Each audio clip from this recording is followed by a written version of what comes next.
lakaran. Nag-late na po.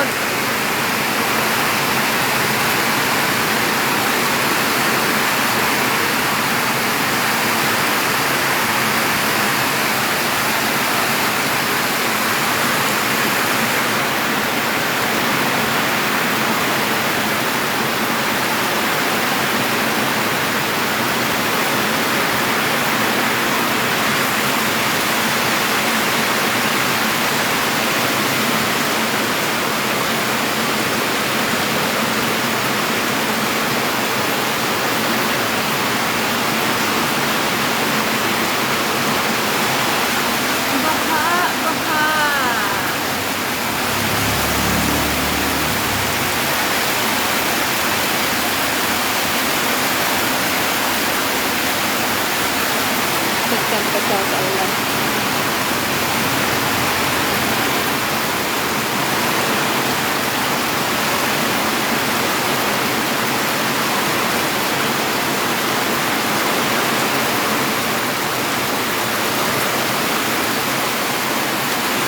Ay, gamay naman ako ang imbornal. Ako ko yung nagka-imbornal. Di, padulong siya sa akong sarap. Padulong siya akong lakaran. Dapat dako-dako dahil ito nga imbornal ba. Hindi ka kaya akong imbornal eh.